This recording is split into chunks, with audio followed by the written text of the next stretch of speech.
Hello and welcome along to a very special episode of this FM20 Build a Nation series, Climbing with Cliftonville with me, Daniel.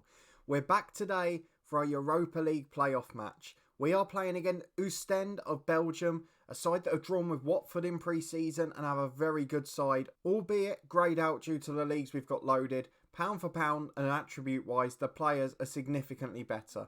So it's going to be a difficult test.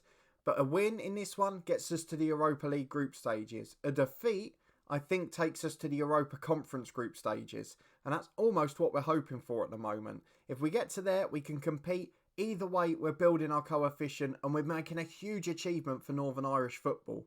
Dundalk doing the same south of the border. They're in this against AGF as well. So there's plenty of opportunity for UK and Irish success across the board. So if you're looking forward to all of that as we play this big two-legged tie, please do put a thumbs up on the video. We have got big transfer news as well to come.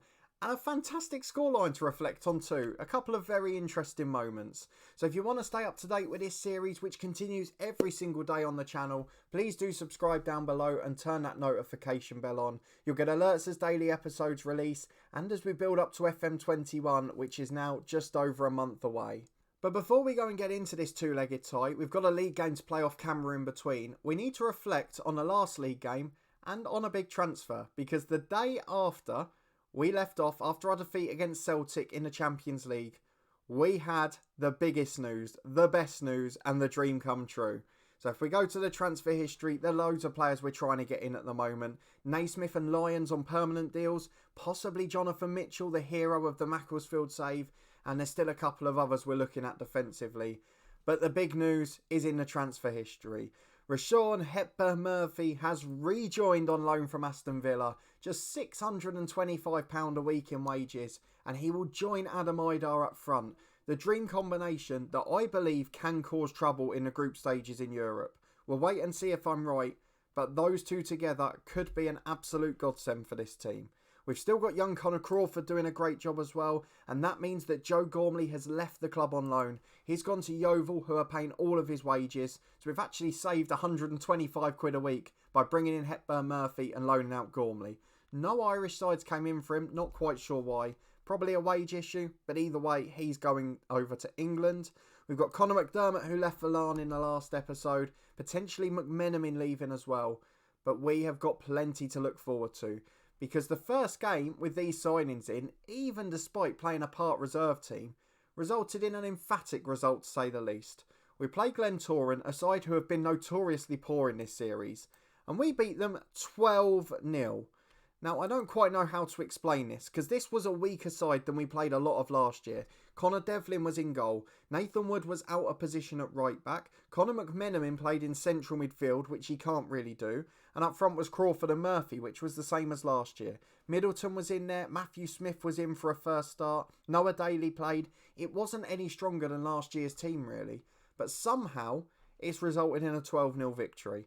5 goals for Connor Crawford, who then went off injured. He's going to miss a few weeks, but is definitely becoming David Healy. We just need to get that personality sorted, and we're still mentoring him at the moment. But aside from him getting 5, McMenamin scored 2 in what is probably his final appearance. Young Stephen Thompson came off the bench, the 4th choice striker, which is why we let Gormley go. He scored 2 in that game as well. We've also got goals for Glenn Middleton, Rashawn Hepburn-Murphy and Matthew Smith. Plenty of excitement and just an unbelievable performance. The claps was a little bit scary. You can see there was sort of spells where we were scoring 3 in 3 minutes. And Glentoran, for a side that have still got good players there, they've still got Paul Payton, they've got Navid Nasseri, they've got Rory Donnelly. They weren't really setting any of the world alight and should have been doing better. But we can't worry about that. We did our job, we won 12-0. And today we face Oostende in the Europa League Playoff first leg. We've got a two-legged tie separated by Warren Point. That's in just 2 days' time, so we'll have to play the full reserve 11 again. But let's go and get into the first leg. We'll take a look at Northern Irish transfers in between as well. The deadline's coming up and there are still big signings going on across the country as Lyons desperately try and keep up with us. But Oostende slight favourites, as you'd probably expect. A big outing for us, nearly 7,000 over in Belgium to watch it. And this is the 11 that we've gone for. Just Connor Devlin missing out on the squad. The rest of the team is as follows. Ben Anick in goal, Nico Williams and Ryan Burke the fullbacks. Johnson alongside Wood at centre half. Shotton now dropped down to the bench. Lansbury and Smith in central midfield. McCanday and Middleton on the wings. And that dream duo is together for the first time. Rashawn Hepburn-Murphy and Adam Idar up front. Let's see how much they can damage Europe. Of course, Connor Crawford out injured, so we're missing him today. Young Stephen Thompson comes onto the bench. And aside from that, we've got a strong bench. We've got Saul Shotton, Galbraith, Noah Daly, Tyreek Mitchell, the other loanee at left back. Of course, Norrington Davis has gone back to his parent club now. That was always going to happen, and it saved us money as well. So we've sent him back, and we've managed to get in Mitchell and Burke, saving us money overall. So into the game we go. The finances look great, but European group stage football will help it further. So in we go. Do you think we can do it? 4-4-2 for both sides. Ours with the wingers pushed slightly further forward again. And in terms of this sort of game, I think we're going to stick to balance. Because in Europe, you quite often get caught out if you don't. So we're into it the first half against Oostende. And if we can stay in the tie after this leg, I'll be happy. As Lansbury puts a corner in early doors. All the way through to Johnson, who's got to the right wing. Back into Lansbury again. Falls for Glenn Middleton. Lansbury to McCanday. Oh, it's a great save. Tipped onto the bar and cleared away. First chance to Cliftonville. And sublime keeping kept it out. It's a free kick to Lansbury again, 20 on the clock. Oh, he's hit the post. Adam Idar's put the rebound in though. And there's no flag. I was expecting it, to be honest. Adam Idar makes it 1-0 to Cliftonville. And I don't want to start dreaming too early. But could we just nick into the Europa League group stages? That would be an incredible achievement. The Europa Conference would get us more coefficient, but in terms of reputation, this would be massive, as Dylan McCanday's made it too. Brought it down from the Nico Williams throw-in, kept it to himself, sold the fullback a dummy, cut inside him on his stronger left foot, and curled it into the far corner. And now with 2 away goals, arguably we're favourites. I'm looking at Dundalk as well to see if they've got a result. They're 1-0 down.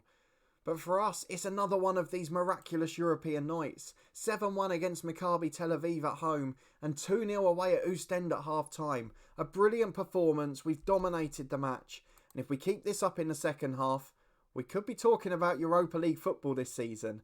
I never thought this when we started. I thought we had a sniff at the Europa Conference. Of course, we knew that once we got to today's game.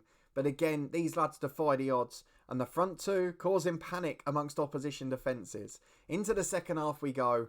Fingers crossed we hold on. I can see Robert Snodgrass up there. He's playing over in Greece now. That's an interesting signing. And he's with Kazuki Honda as well. 2 different names out there. But with nearly an hour on the clock, we've not had any threat to our goal at all, really.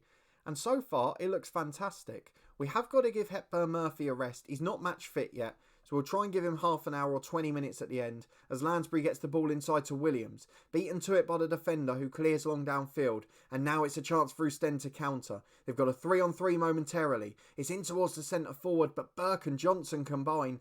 And they're just defending so solidly. We look fantastic at the moment. Matthew Smith over halfway. The youngster having a really good impression on this team. Out to Middleton on the left. To Henry Lansbury in space. The experienced midfielder shoots. He's hit the woodwork as well.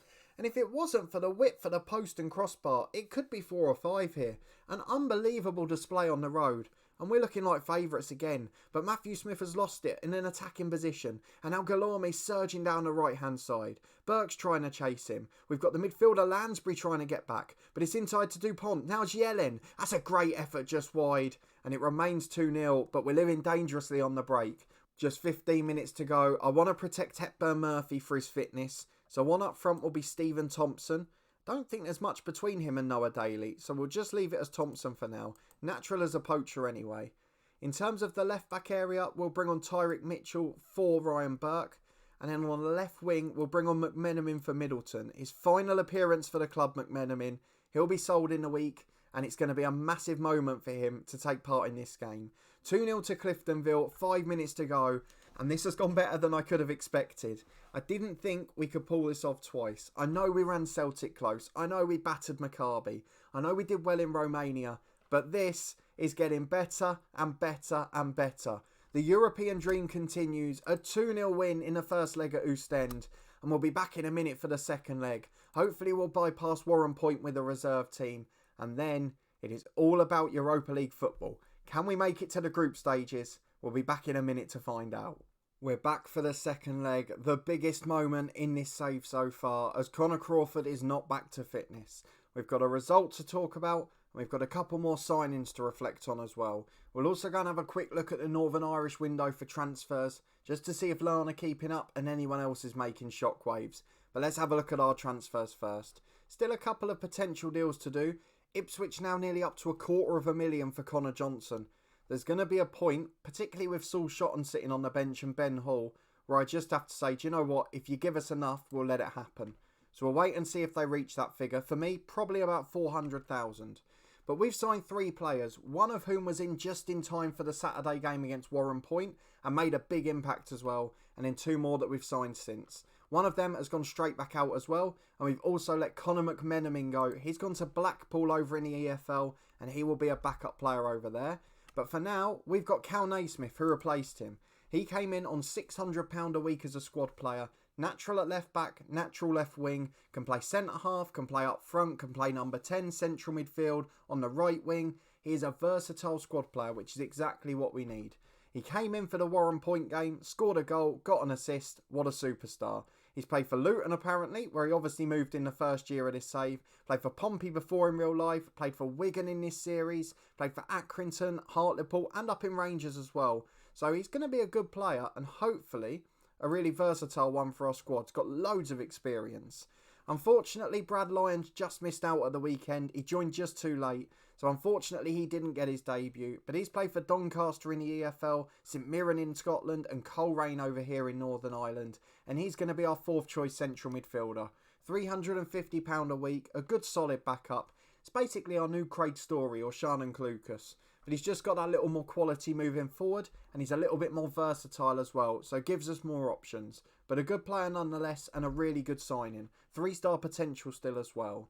And in 4th, namesake Mark Lyons came from Institute for £8,000. So the reason that we signed him and broke our normal rules was the same as Connor Crawford. It looked like he was going abroad to an English league or to an English or Scottish team for big money. So we said to Institute, let's get him here. You can have him back on loan for the season and we'll keep him at the club and in Northern Ireland long term. He is an English player, so I can understand going back. But he's a left back, 17 years of age. Gives us a backup for next year. We won't need 2 loanees. And he's gone to Institute on loan for the season. He's got 4.5-star potential and a fairly professional personality. So fingers crossed, he's one that can reach his peak. Of course, he's back out on loan for the season. McMenamin's gone as well. And let's have a look at how that affected our league result, because it was a very nervy one. The complete opposite of Glentoran. We beat Warren Point 2-1 and we were holding on towards the end of that first half in particular. Cal Naismith got his assist for Saul Shotton, a goal himself, then picked up a knock which meant he was replaced. Due to the fact we didn't have a strong squad and that Brad Lyons didn't come in on time, we did have to play Nathan Wood out of position. Connor Johnson had to stay in the team, not really fit, and the same for Hepburn Murphy as well. And then Lansbury, Middleton and Idar all tired off the bench. But we did the job. We got the 3 points and that's all we can ask for. So if we go and have a look at the table, Larne dropped their first 2 of the season, a 1-1 draw at home to Institute. I'm sure our former player played his part in that. There's a top scorer from Linfield up there on the chart as well, who looks a pretty good young player. So let's go and have a look at the other transfers. So a couple of these signings are us, of course. Larne have signed another young player from Linfield. They seem to be poaching their whole youth team at the moment. But there doesn't appear to be much else. Crusaders have got a lone player from Reading, who actually is a very good young centre-half. That's not bad for this level. But there's not as much activity as I'd expect at this stage of the window. So I don't know if it's all being saved up for deadline day, because there's lots of offers and things being talked about, but none of it's happened just yet. So we'll keep an eye on that for the next few days, and I'm sure in the next episode it will be the star of the report. But I think the biggest deal that will probably happen is potentially us losing Connor Johnson, but we'll hope that doesn't come to it. I've just seen Matthew Casey linked with Crusaders. He was a hero for us in our first ever series on this channel. FM18, we started at Dover. We were poached by Coleraine in the end, but Casey was a star player at Dover, so we hope he has a good career, and it'd be great to see him in this league. But let's go and get into the second leg. We hold a 2-0 lead against Oostende, and a victory or any defeat that doesn't let us lose on aggregate gets us into the Europa League group stages for the very first time. If we lose, I think we go into the conference group stages, so either way, European group football. But let's go and look at the lineup for today. It is pretty much exactly what you'd expect. The same 11 as we named last week. The only change being on the bench, we haven't got McMenamin in anymore. Unfortunately, Naismith not registered, so Connor Devlin makes his way amongst the substitutes. Connor Crawford's still not fit, so it's still Thompson on the bench, but otherwise the exact same 18. So let's see if they can get the job done. Can we get European group stage football? Surely we can't throw it away from here. Let's go and find out. 4-4-2s across the board again. Similar formation, similar team for Oostende. We've got to make sure we win this, so let's get into the first half and let's just hope. This could be the biggest moment of the series. Once you reach European group stages, you can really start to build the nation quickly. And I'm hoping we'll be able to go professional, we'll be able to drag a few sides along with us, and we've got a chance with a cross from Middleton. Adam Idar's hit the post. Our story of the first leg is continued. 15 gone, again we've been the better side, and we look so threatening from set pieces. Which, if you remember back to season 1 and 2, almost all the goals we conceded to go out of Europe were set pieces. So this has been a real change of events, and it's great to see that our stronger, quicker, more agile players have made a big difference to us. It's still 0-0 on the night though, and it only takes one goal for the panic to set in. As Jacques throws it in, Burke heads away. Only as far as Dupont, into Gielan, who scored that goal in the first leg, or had that attempt, just wide, and he finds Hepburn Murphy as it's given away. Idar flicks it onto Middleton, through on the left-hand side, 2 men chasing him, 3 in the box if he can find them. Idar's won, and it's panicked and hacked away as Williams picks it up on the right wing for us. He's made a great impression as well, and he beats that sliding challenge to the byline, into Adam Idar. He's hit the woodwork again. Adam Idar twice now, one off the post, one off the bar. And I just wonder, is it not going to be our night? Because with 10 minutes to the break, it's now Oostende coming forward with a goal kick. Given away to Dylan McCanday though. He picks it up on the right wing. Cuts inside again. Did that in the first leg. Middleton's shot blocked. And it's out to the left wing where Middleton will pick it up again. Back to Ryan Burke and Matthew Smith. Playing 1-2s with each other. Just keeping it nicely. To Henry Lansbury. Oh! Henry Lansbury. What a goal. Out comes the roly-poly. But the job is done. Henry Lansbury scores a screamer. And it is Cliftonville 1-0 on the night, 3-0 on aggregate. Europa League football might be here far sooner than we expected, as Ryan Burke delivers a cross to the back post where it will be cleared away. Hacked downfield, but Nico Williams gets there. And this has been a pretty dominant performance. I just didn't expect it. Out to Middleton, left side of the box. Gets challenged in possession and it's cleared away eventually. But Oostende not really with any urgency of getting forward. They're more worried about keeping the ball and playing flicks and tricks, and not about getting through on goal. As Jacques picks it up at right back, to Dupont, to Gielan in the middle. Out to the right hand side, pressure on us, but we're keeping our shape well, and it's out to the left wing. Conan cuts inside the fullback, that's a good goal. It is 1-1 on the night, and Oostende just 2 goals away. We've got to remember there's that threat there, and the away side are still the favourites, so let's make sure we don't get cocky. As Lansbury gets it in the middle of the pitch to Idar. What we could do with now is another goal. It would certainly settle the nerves a bit. Out to Nico Williams at right back. On a yellow card, we've got to watch out for that as well, with no backup in that position. Lansbury finds him again though. To the byline, crosses it in. Cleared away by Jacques and flicked on. But Matthew Smith picks it up. It's relentless pressure again. We've got straight back on the front foot. And Matthew Smith surges down the right. Cuts it inside to Henry Lansbury, who scored that fabulous goal at the start.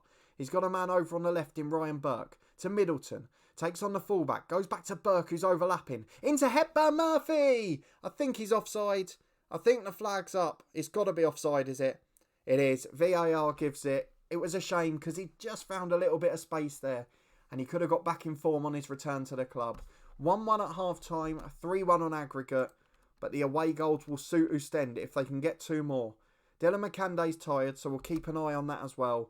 But into the second half, so far so good. And it's Ryan Burke with a throw on the left-hand side. Our dominance deserves another goal. I'm not sure where the performance has come from, but if we can get it, we'll be happy. As Smith gets down the line to Burke. Smith's inside him again. Crosses himself, though, to McCanday. Back to Lansbury. His shot's blocked. Nico Williams goes alone. And he's just over the bar. No pressure on him at all. And he is rampant down that right-hand side. 5 minutes gone in the second half. It remains 1-1 on the night. A pulled thigh for McCanday. We might replace him in a minute. But let's just make sure we see this one out. Dupont picks it up in the middle. He's got 2 inside. One of them's Gielan. And if they score here, it will be alarm bells. Jacques on the right. Taking on Ryan Burke. Gets the cross into the back post. Oh, he's hit the post. Conan hits the post and it's a lucky survival. But we are only 2 goals away from going out here. We cannot get excited. McCande's going to be replaced by Noah Daly.